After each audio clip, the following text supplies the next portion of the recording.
Morning, good afternoon, good evening to all of you around the globe. Welcome to this IOC Assembly thematic webinar on GOOS, the Global Ocean Observing System. My name is Albert Fisher. I'm director of the GOOS office based here at the Intergovernmental Oceanographic Commission of UNESCO in Paris, and I'll be moderating today. We're also co-sponsored by WMO, UNEP, and the International Science Council.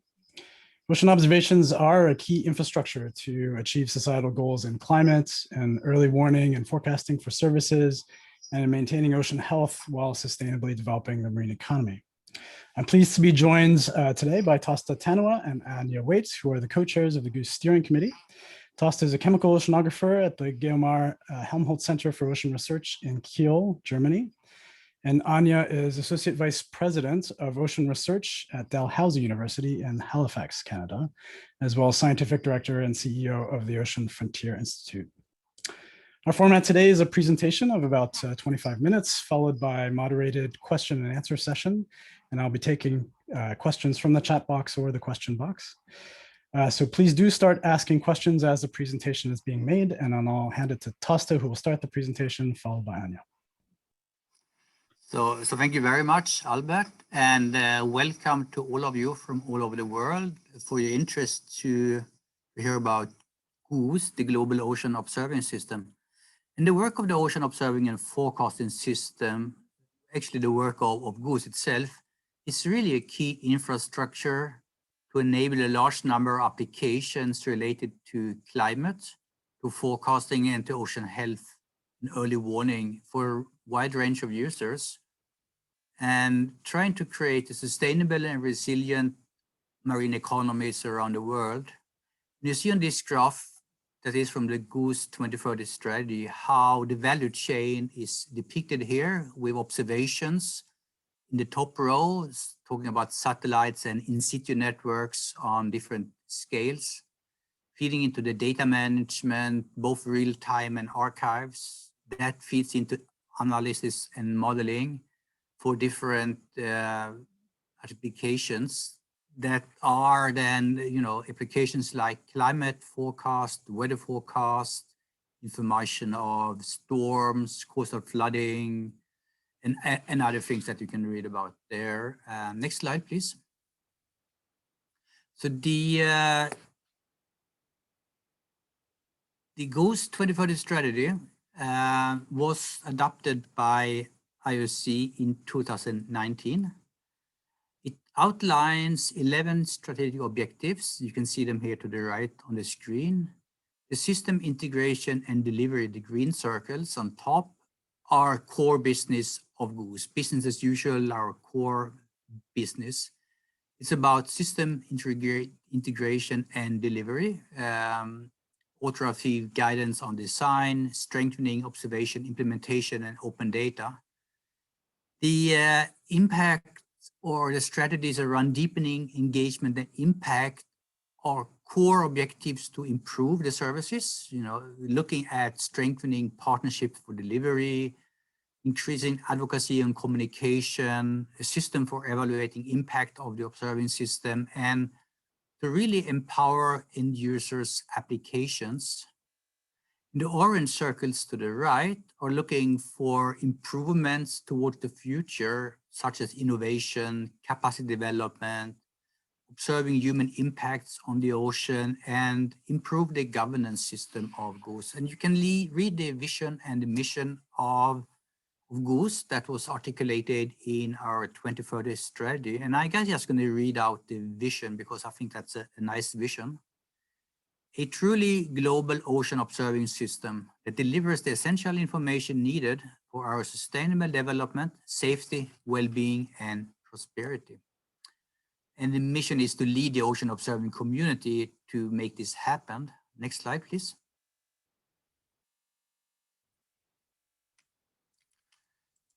So this is the value chain of GOOS. Put in another way, looking at the inputs, the requirement setting, that is deciding what do we really want the observing system to answer, what information do we need, and to do that, what do we need to observe, how often do we need to observe it, and to what accuracy, etc. Then we have the processes, that is deployment of the actually observing entities, the ships and the floats and the buoys, the satellites, and the output is then data and information product. And hopefully that will all lead to impact and increase service and delivery to end users, all the member states of IOC. And there is a set of circles of arrows going from the left to the right, but another one set going back from the right to the left, giving that feedback of the observing system. Next slide, please.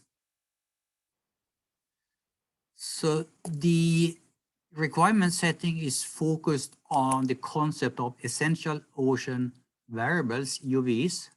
These are expressing requirements, and they are or have been selected by the GOOS and the marine science community based on impact and feasibility. So all of these essential ocean variables you see on the screen here have high impact for delivery on society and are feasible to make these measurements. You can see how they're divided in physics, biogeochemistry, and bioecosystem. And these EOVs are then shepherded or taken care of by the three thematic panels of GOOS, the biogeochemistry, physics, and bioecosystem panels. And you also see ocean color, ocean sound, and marine debris as cross-disciplinary EOVs. And this is the core of GOOS, to make sure that we deliver observations on these EOVs to the desired frequency, accuracy, spatial coverage, etc. Next slide, please.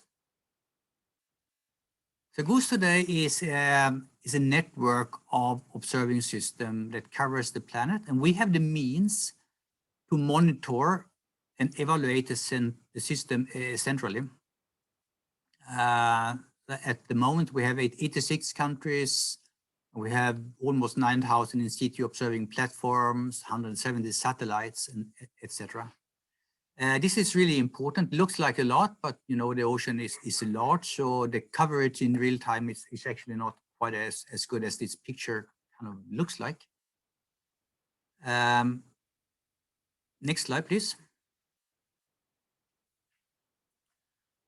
So the GOOS today is also biological ecosystem observing networks, and GOOS has just recently completed a survey of long-term biological observing programs that measure any of the bioeco EOVs. There are many black holes on this map. To be honest, the 93% of the ocean doesn't have any coverage of any long-term sustained biological ecosystem monitoring at this point. But the knowledge of where these networks are operating is really important and key to us. And we have started a communication with the operators of these networks to make sure that we are following best practices and delivering data open and free and so on. Next slide, please.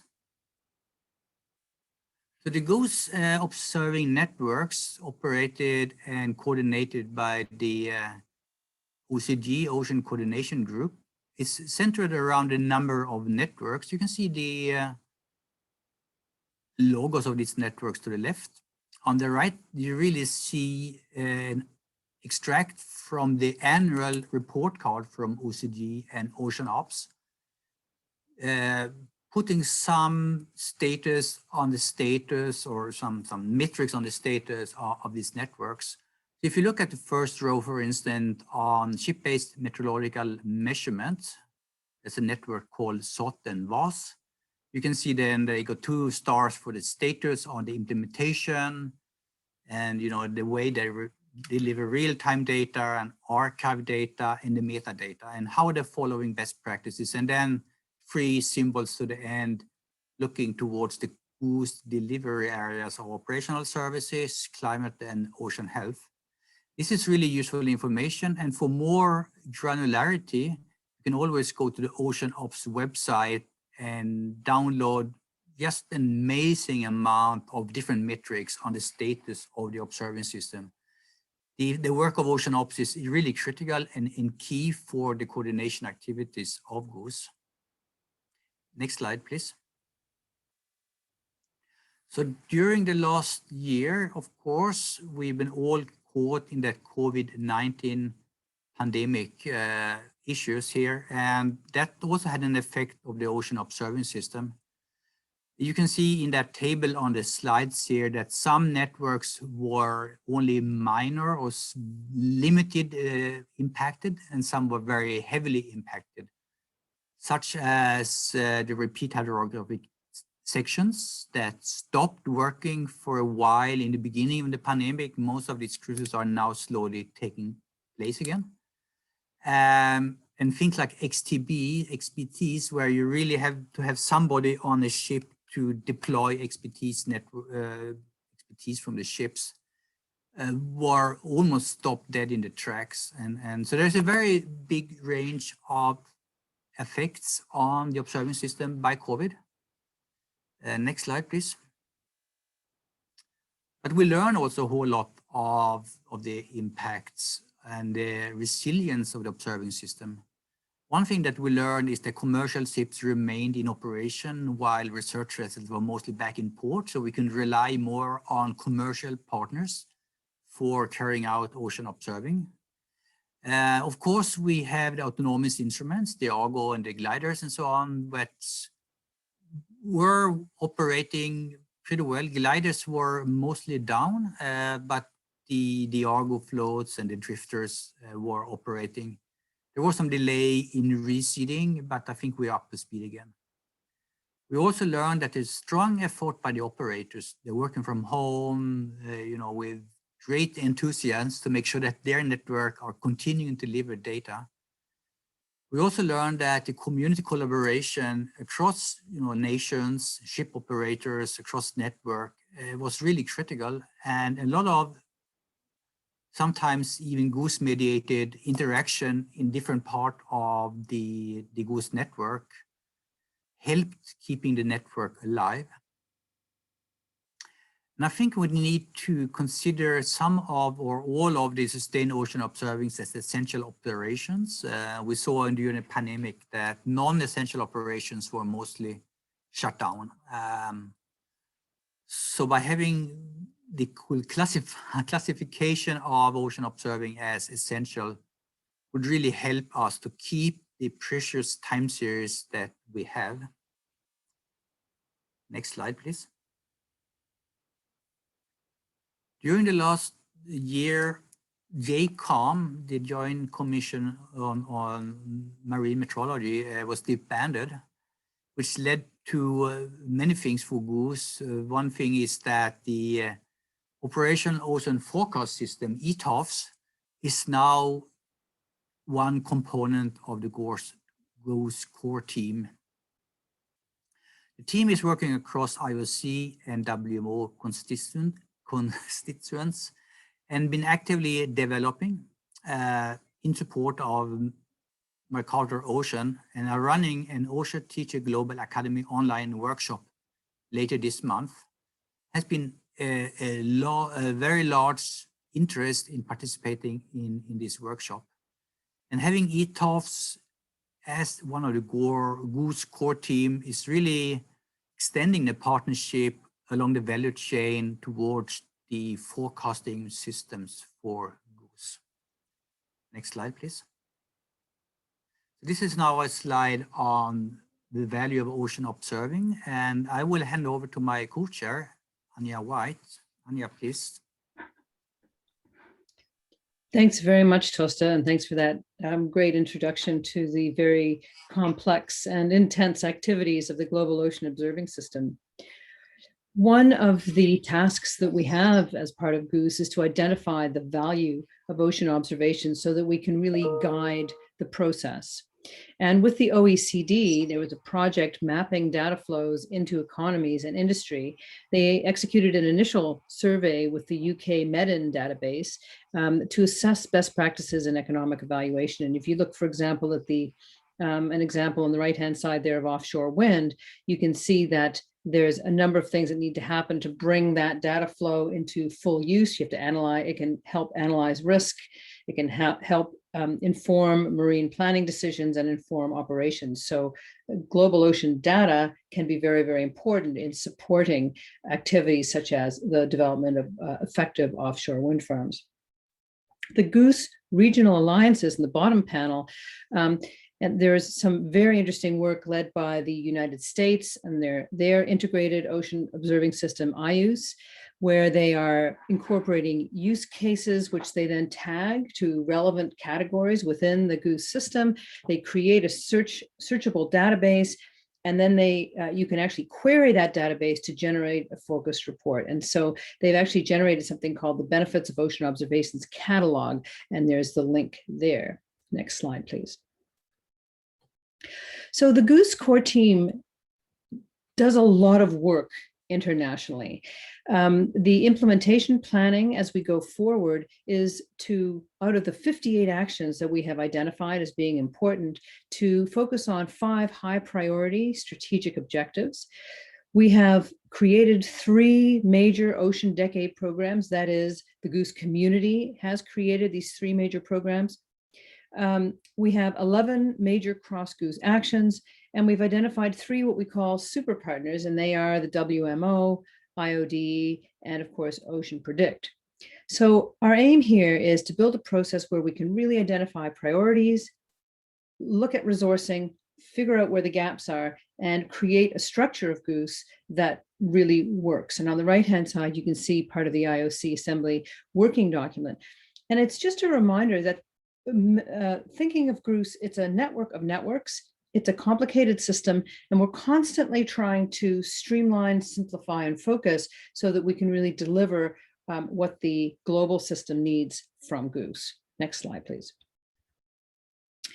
For our implementation planning, we're really mapping our ambition of current programs against the objectives in our strategy. So if we look at the collective potential impact of what we're actually doing now versus the ambition, what you can see is what we're looking at the implementation plan that we have versus the broader picture of our 2030 strategy. And here you have our strategic objectives 1 through 11.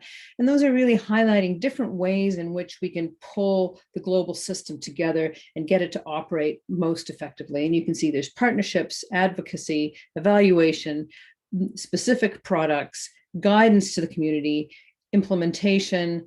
Of course, we're interested in fair data processes, innovation, capacity building, human impact, and governance. And what we've done here is shown that there's some areas like evaluation and fair data where we're actually doing reasonably well. And if we execute what we have in their implementation now, we will actually hit those targets reasonably well.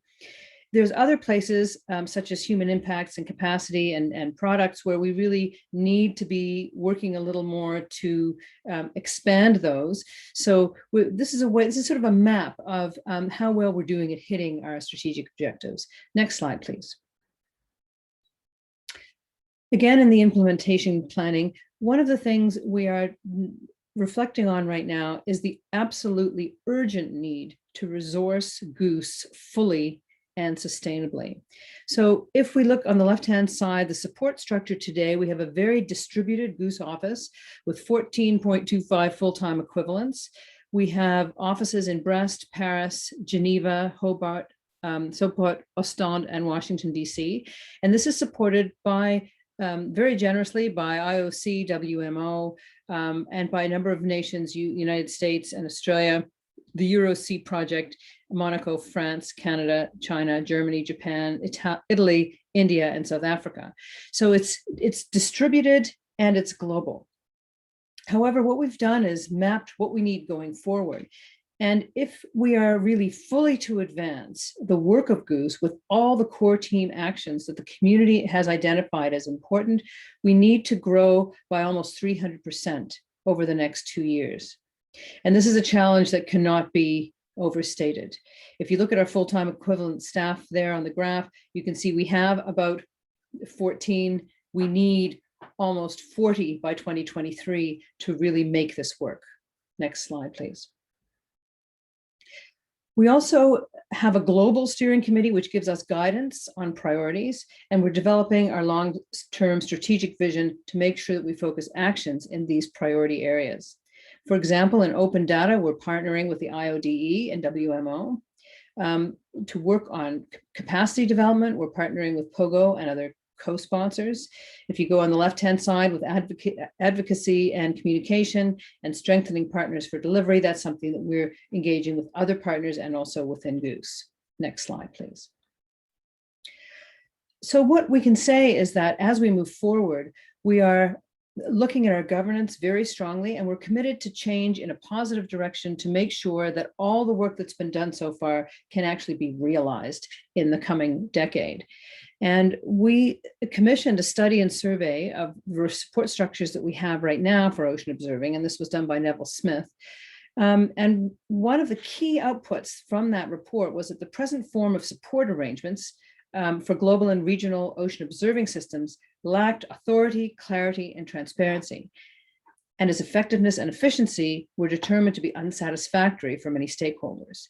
And this is a wake-up call. It's not that we didn't know this before, but it's a reminder that managing a network of networks, pulling it together globally, focusing it forward with the minimum resources is extremely challenging. So resourcing is very important, but also we need to renovate and rejuvenate the hub and spoke arrangement so that we can maximize what we can do. In April 2021, at our steering committee number 10, we pledged ourselves to improve our governing and support structures. We're in the process of designing a process of change with our stakeholders. We're going to be critically assessing our internal architecture to align with the key functions that we think are important going forward. And we're going to be coming back to our co-sponsors, IOC, WMO, UNEP, and the International Science Council to prepare for this governance change. And this will be critical to make sure that GOOS remains fundable and sustainable going forward. Next slide, please. We believe that the global ocean observing system really sits at the heart of the ocean decade. And what we've done within GOOS is to put forward 3 major program proposals for the UN Decade of Ocean Science for Sustainable Development. And those are ocean observing co-design, where we build the process, infrastructure, and tools for co-design, create an international capacity to evolve this really integrated observing system. And we try to match the agile observing and modeling capacity that exists with the requirements from governments and others. So that's very important. So the co-design part is to bring in the stakeholders and to really align GOOS activities with outputs for stakeholders. If we look at Coast Predict on the right-hand side, Coast Predict is redefining the concept of the global coastal ocean, transforming the science observing and predicting the coast. So much of the global observing system has been focused on the international waters and open ocean, and Coast Predict is really focusing in to bring that observation into the coast effectively and make sure that our coastal communities are served. On the bottom left there, Observing Together, this program is to transform ocean data access and availability by connecting ocean observers and the community they serve through enhanced support to both new and existing community scale projects. And this is really about bringing smaller, more localized observing systems together to serve and to be served by the global system. So it's a way of knitting together some of the existent programs that perhaps haven't been perfectly served to date by the global ocean observing system. Next, please. So a little deeper dive into those. Ocean observing co-design.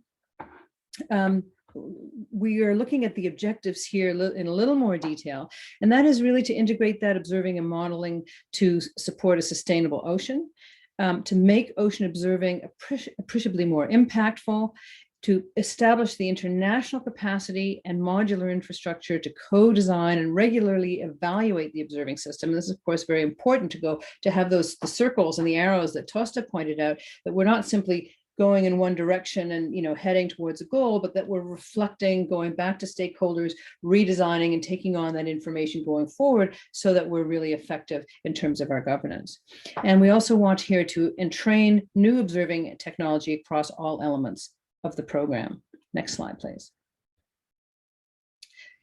The Observing Together program is all about transforming ocean data access. That's focusing on equitable and practical access to ocean observations through engagement and co-design with local communities, basically a truly global system, bringing in a number of global and local observations together. Strengthened connections and mutual understanding and knowledge sharing, again, very much a communications task here. Increased evidence that the ocean observations are applied to solve problems, reaching out to our stakeholders, and efficient design and use of ocean observations to maximize return on investment. So here, the economic hook again. Next slide, please. In Coast Predict, they are aiming to redefine the whole science of observation and predicting in the coastal ocean. It's a co-design program with communities designed to be transformative, to link science with societal needs. It's had a significant input from young scientists, which we think is very, very important going forward, and also from global bodies active in the international modeling and best practice systems. And this coastal focus will engage island nations in particular, as well as indigenous and local people, inspire early career professionals more, and be embraced by the general public. So the idea here is really to devolve in a way, but then to bring that information back up into the global level. Next slide, please.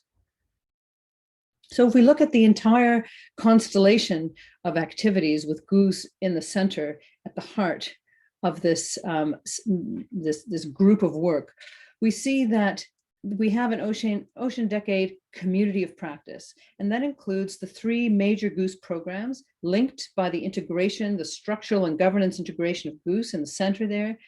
There's a number of very important other programs that have been submitted. Ditto, which is the digital twin, for example, Global Go Ship, Argo 2030, and the DOOS, and so on. So these are all very, very important applications to bring ocean work into the UN decade. We've also got the Ocean Best Practices System, which is on the bottom right there, and that's linked with the IODE, which is iteratively helping us focus in on how to improve and communicate the best practices in ocean observing. So what we're aiming for here, and this is where we feel that GOOS can play a major role, is to effectively coordinate amongst all these partners to maximize the collective impact under the UN decade. Next slide. Well, thank you very much for your attention today, and please get in touch with us to start the conversation about how you and your observing colleagues can help us, and what your contribution will be to enable us all to achieve what the global ocean observing system can achieve together. Thank you very much. Thank you very much, Tosta and Anya, and thank you to the audience for following along. And I would really invite the audience to ask your questions in the Q&A box or in the chat box. Let's see, I'm gonna actually kick off with a question. And we're joined, let me mention that we're joined here by Emma Heslop, my colleague here at IOC in the GOOS office. And so all 4 of us will be on screen in a moment, I think.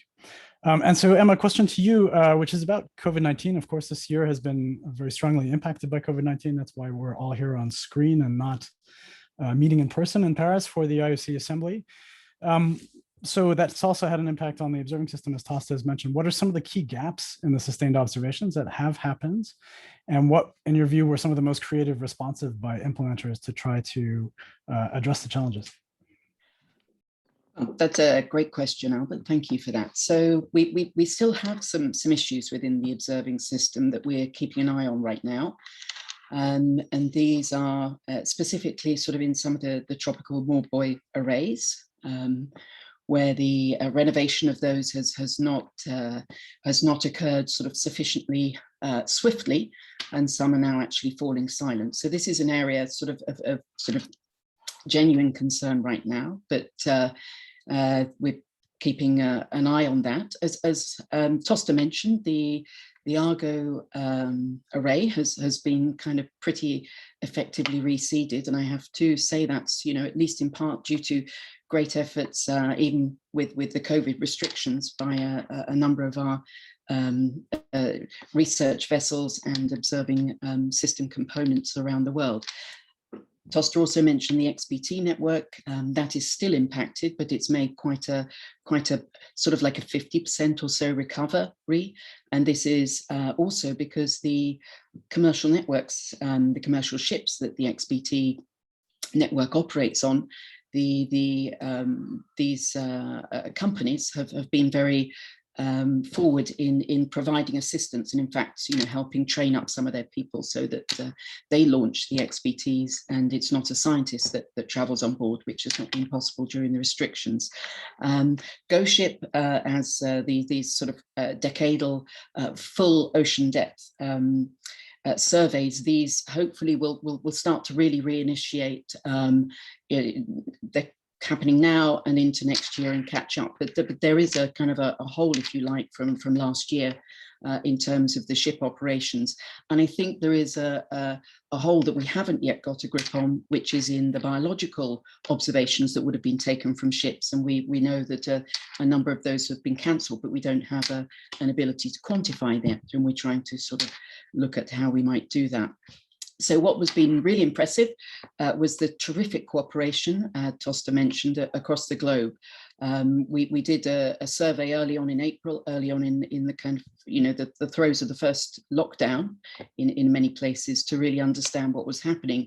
And you could see efforts across the globe in all the networks by the operators themselves, understanding that the observations had to continue. And it's prompted closer links between sort of, say, the observations coordination group, the networks, and the ship operations groups, and promoted also some regional meetings to look at how we can look at operations from a regional perspective. So I will say also finally that the autonomous systems really showed a great strength, and it was many of these systems that just continue to operate throughout the pandemic.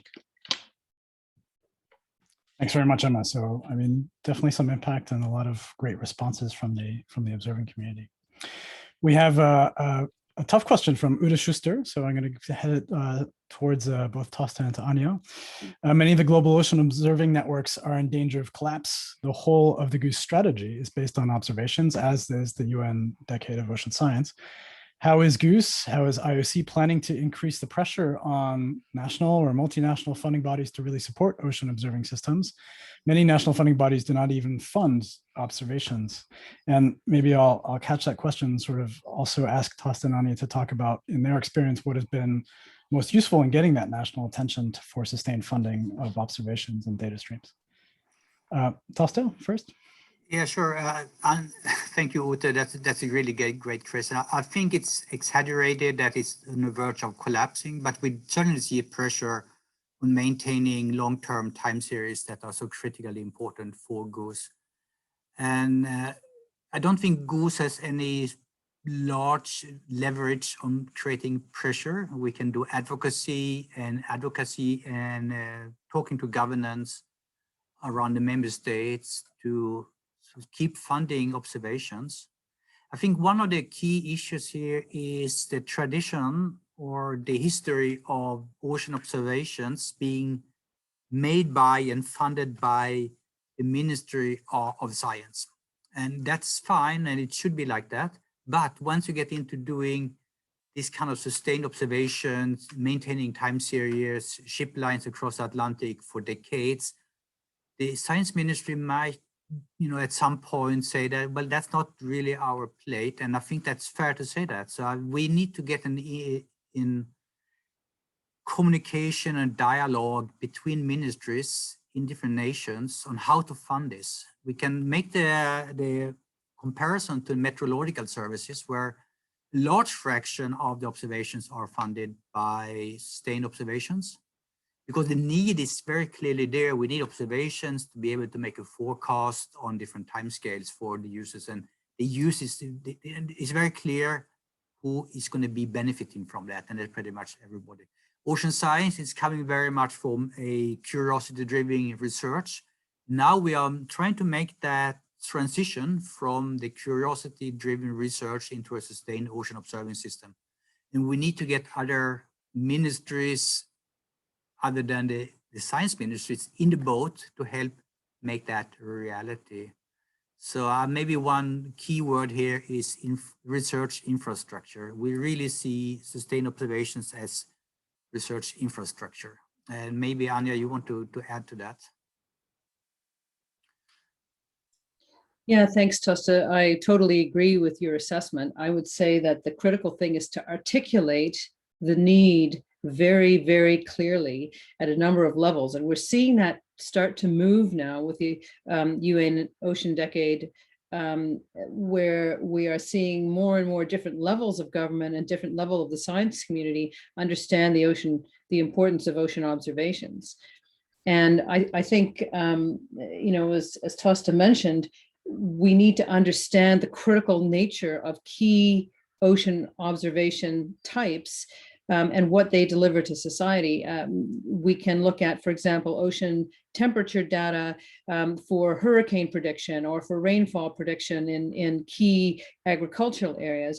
We can look at the biogeochemical Argo system as delivering information on the ocean carbon absorption, which is absolutely critical for supporting nations to get to their net zero targets in 2030, 40, 50, or 60, as different nations have identified. So I think we need to align very explicitly the types of observations we do with the national strategic goals through the G7, through the G20, and really have a wise conversation around how to align national policies with ocean observation. And I think with the increasing focus on climate change, that's doable. It's not, there's no silver bullet, there's no quick fix. It's about all of us thinking in the same way and acting together to do this heavy lifting across the global community. And then let me ask a follow-up question there, because you've described many different uses, in fact, many different value chains getting from observations to the solutions, which is really what governments and industry, private sector is interested in funding. Do we need to sell multiple solutions, or can we get back to selling an integrated observing infrastructure? How does that work, do you think? I think that's a tough question. I think it's going to be very individual for different nations, where they are in their political, their policy cycles, in their, even when, for example, the alignment of activities in the science community versus activities in governments, when elections happen, when policies are set, when G7 documents are written, aligned, and released. All those things are things that in the science community we know very little about, and we somehow need to support a connection or a mapping of the science system against the national science and policy system, so that we can find where those links occur. I don't think it's very easy, and I think in the past, as Tosta said, we've focused on. There's been kind of a negative tint for scientists on thinking about long-term observation. That's monitoring. It's not science. It's a little bit dull and whatever. And I think what we're seeing now with the long-term time series supporting an understanding of climate change is that without those sustained, long-term, dull, consistent observations, we can't solve the world's problems, the critical problems for the world. And I think that, so to get back to your question, Albert, I think we need, in very specific cases, if we see that specific governments care about certain issues, then we need to go in with a very clear line to them and say, you can't solve this issue or understand it even in full unless you're taking ocean observation into account, like the precipitation grand challenge, where they can't figure out whether or not they're going to have drought in the US Midwest because they don't have enough ocean data, for example. So there's a combination, I think, and that, I think GOOS's role is to really champion the entire system as a whole and to find those places where we can all speak together as one voice. There's also places where individual nations will have kind of openings to connect in and inform policymakers of the importance. So I think we have to act on a number of fronts.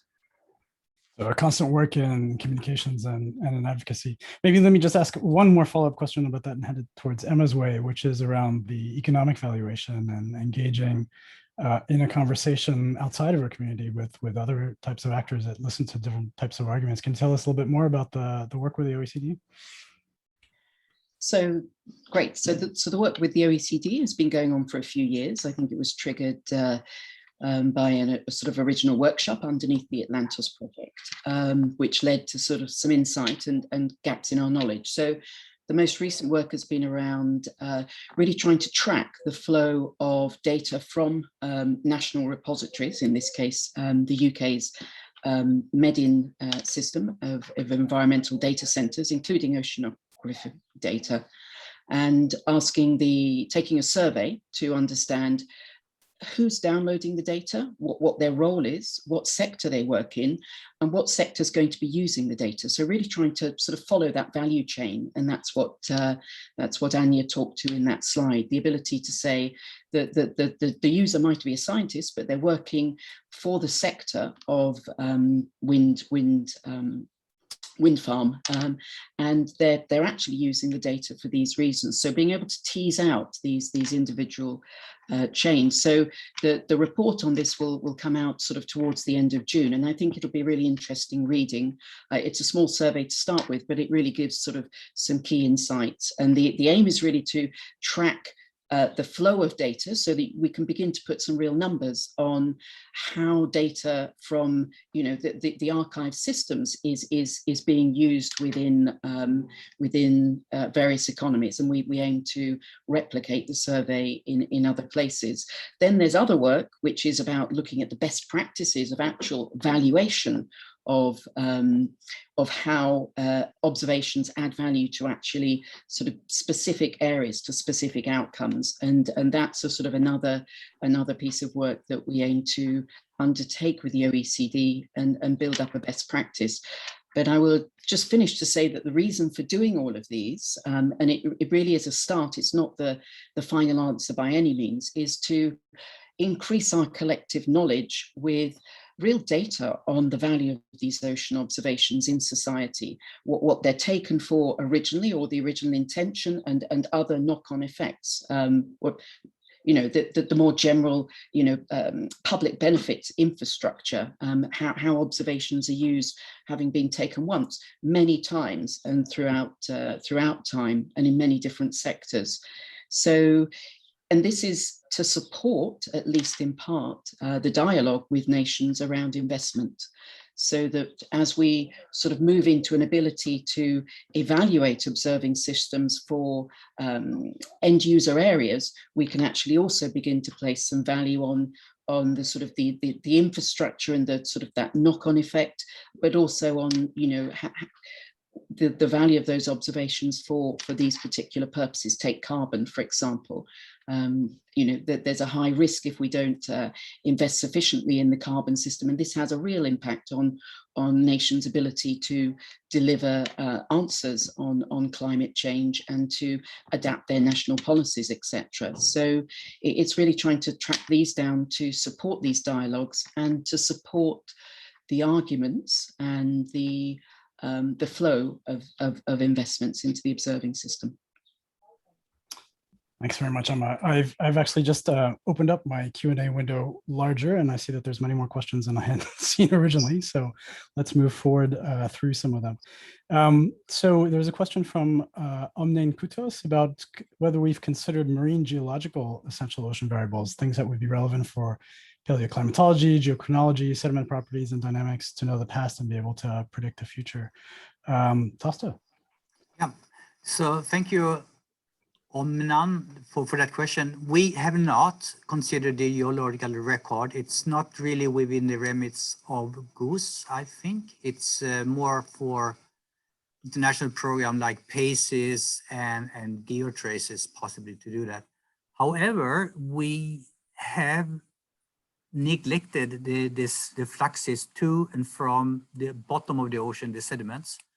And that is something that we need to take on. And one of the GOOS projects called DOOS, the Deep Ocean Observing Strategy, has identified fluxes to and from the sediments as one potential essential ocean variable. And that is up for discussion on that.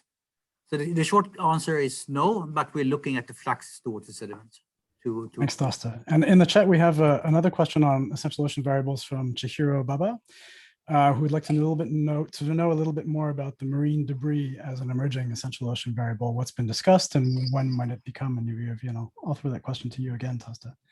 Okay, so we have been working on this for a little while, and it started with a paper to the Ocean Ops 19 conference on defining something that's called Indus, the International Marine Debris Observing System. And during the last year or so, one of our secretariat people has been working intensely to create an alliance to make the Indus reality. We are just now in very constructive discussions with one of our sponsors, the UNEP, to make this reality. So that's going to be two parts. It's going to be that network, Indus, and it's going to be marine debris as an essential ocean variable. There is a process for that. We're going to go out to the community and ask, for advice on the specificities, what to observe, where to observe it, and so on.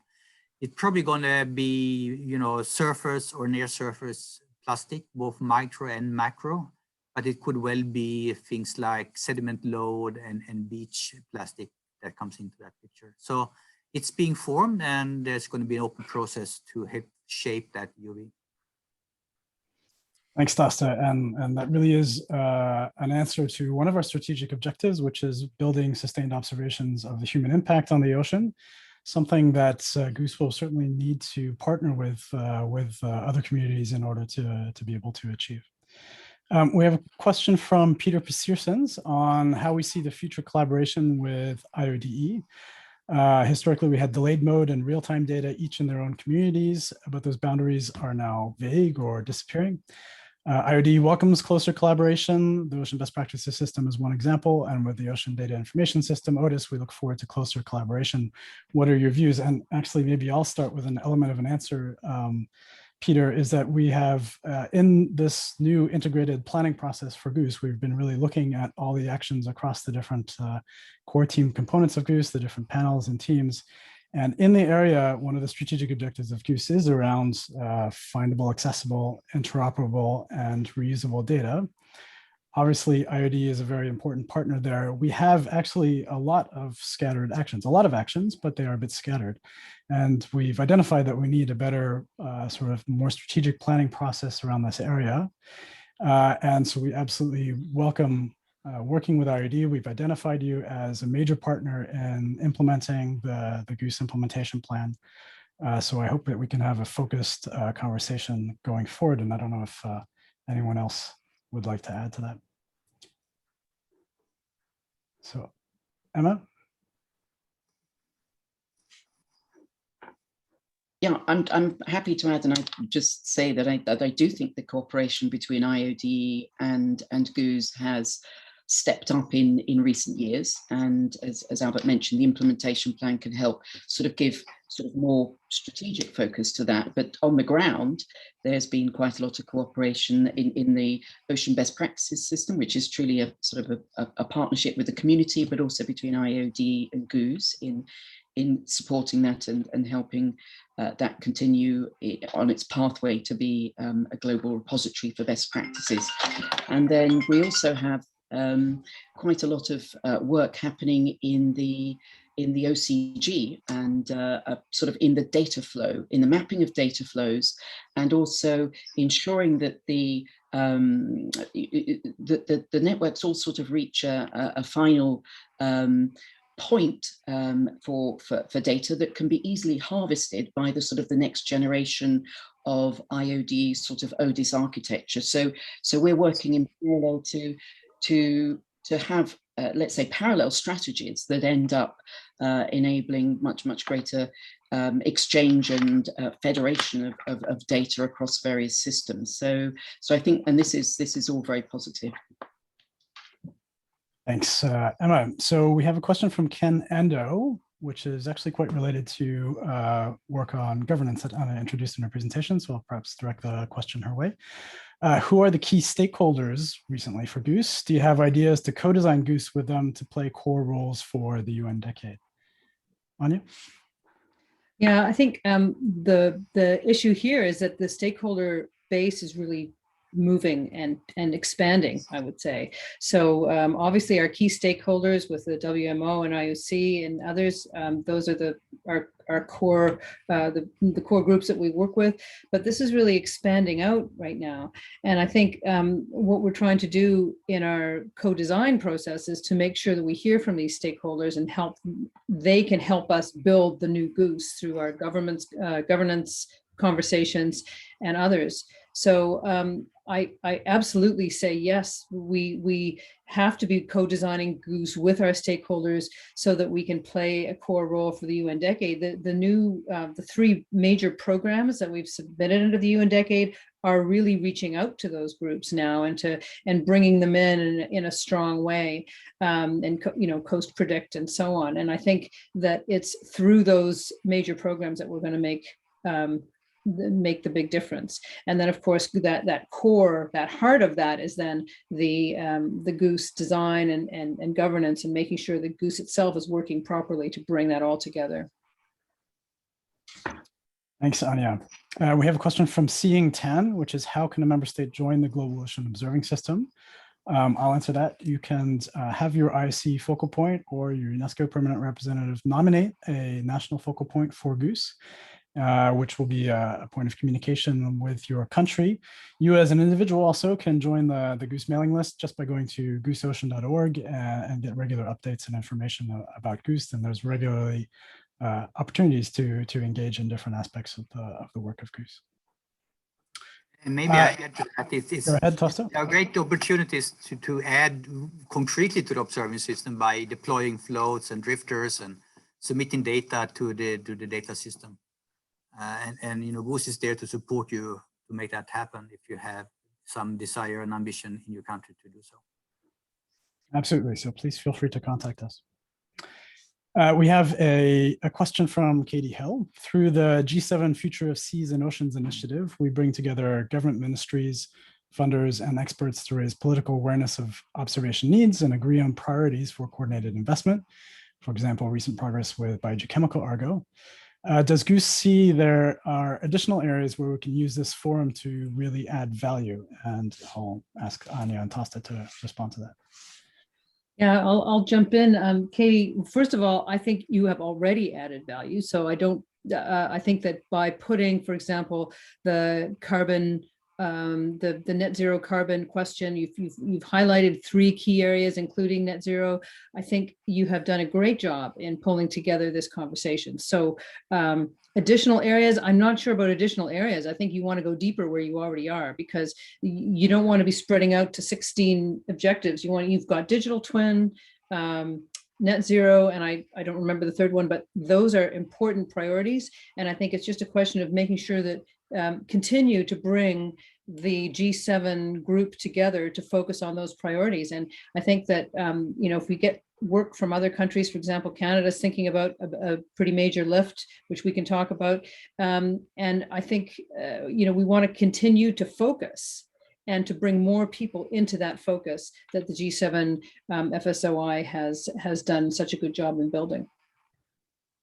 Maybe if I can add to that, Anya, I think that G7, the group here, has a great opportunity to initiate that cross-ministerial discussion in member states on funding of a sustained ocean observing system and ocean science in generally, actually. I think you're on a great way there. And if you can build examples from the G7 countries, including the European Union, on how that works, and these examples or best practices, maybe if you like, could be used by member states of IOC to make that happen, would be really a good way forward and very useful. Thank you.